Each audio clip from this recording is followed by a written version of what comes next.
I guess where my mind goes as a special operations guy, as an operator in the border patrol, as you know, I'm always thinking like if we had to connect, a SWAT team to this, is there a potential for the higher level guys to have a sort of training that could be a real threat?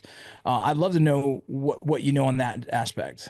Well, I definitely say that these guys are definitely receiving training in when they're in Venezuela. We know that they have received paramilitary training from the Venezuelan military. Not every single one of them, but there are a certain number of them that received higher military training, paramilitary training, or they were former military in the Venezuelan army. That's not to say all 3,000 or 5,000 of them are, paramilitary trained, but they do have an element to it. What also concerns me is their cooperation with CJNG and Sinaloa. Everyone knows CJNG's ability, capability for equipment, capability for training, and MS-13 themselves. They live in Mexico. A lot of the middle management lives in Mexico. TDA clearly moving through there. So they have access to firearms. They have access to, higher weaponry. Do I think that we're going to see the type of firefights that are going on right now in Mexico? No, I don't think we're going to see that on the streets of Mexico, or excuse me, on the streets of the United States.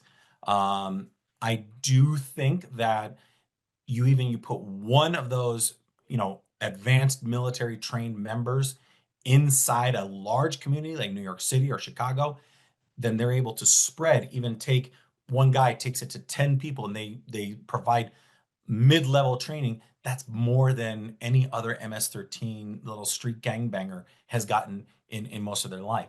So yeah, I think that there's a potential danger for the future. I don't foresee open warfare like we're seeing in Mexico. I just don't Yeah. see that. The amount of law enforcement and military cover which we have here in the United States, I just don't see that. Yeah. I like that. I like that point where, MS-13 was just street gang. They never were military background individuals. They were usually just the trouble kids who joined the gang and it got bigger and bigger from there from recruitment.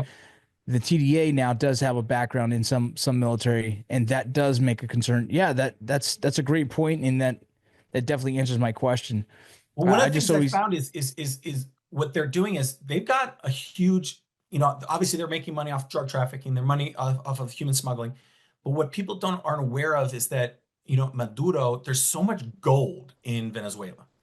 And Nicolas Maduro has reportedly given number of mines to TDA in Western Venezuela and said, here, these mines are yours.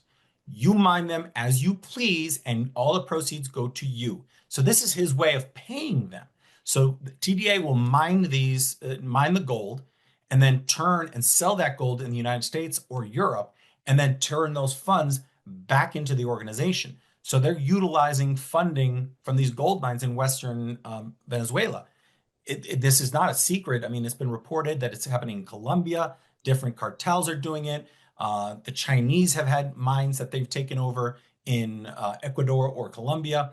And so it's happening in Venezuela. So they've got deep pockets of funding when they want to. And that's what I'm saying is this is not going away anytime wow. soon.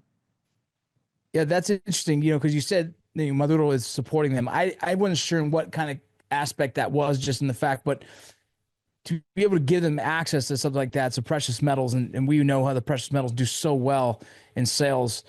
That's different. I've never heard of that before, and that makes it even more interesting.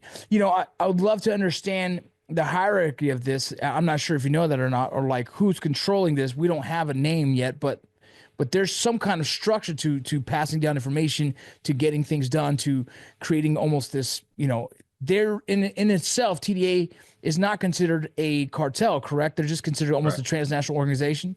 Correct. Yeah, the Biden administration designated them a transnational criminal organization. I know Governor Abbott in Texas designated them a terrorist group. I don't know about that. I don't know if we go that far with these guys, but there's definitely a TCO. That's the Biden administration, and then obviously that will get carried into, I assume, the Trump administration. What is it? What does that do for us? We identify them as a transnational criminal organization. It's what powers does that give us in the United States? it's And money. why haven't other organizations been deemed this?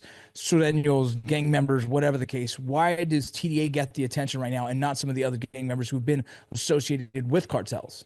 Well, I believe basically it's just what pot you draw the money from, where investigators draw the money from. So whether you have to justify it to be able to get to certain pots. And as you well know, government is all about money and different pots. So there's this pot of money over here to defeat transnational criminal organizations, whereas this pot over here is to defeat gangs. So maybe smaller pot over here, whereas investigators now have a bigger pot if they're able to justify it's a TCO.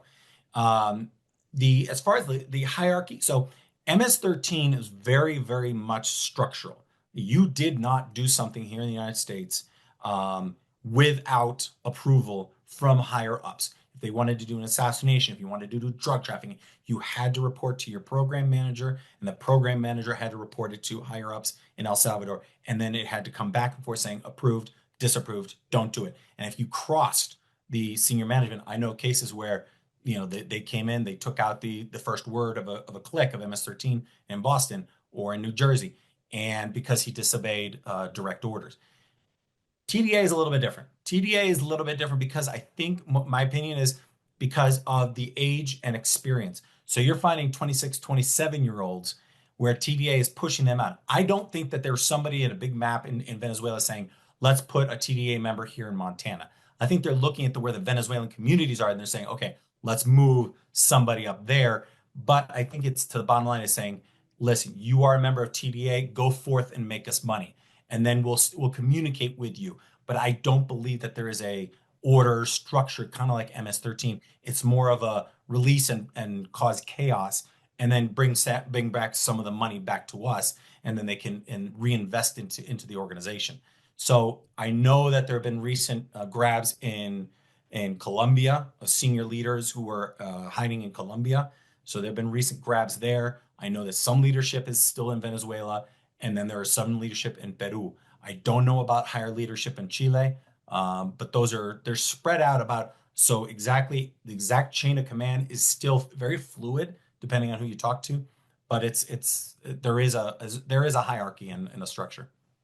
Is there any intelligence that some of the criminal organization, the money that they receive goes back to Venezuela and helping Maduro with his plans of however it is, like using those funds in the government of Venezuela? I don't have any information on that, whether it's actually going back to the pockets of Maduro. But I think that you have to look at it is it financially benefiting him or politically benefiting him? The assassination and the fear that TDA can impose may be worth money to Maduro and his government saying, okay, you can't run from me. So that I'd say is almost worth money itself. Yeah. So I haven't heard of any money that's actually going back to Maduro's pockets. I think Maduro is just saying, hey, listen, I'm getting these elements out of my country and I'm going off, letting them go off and create chaos in other countries that I oppose to, America, Peru, Chile. So, it's a win-win for him.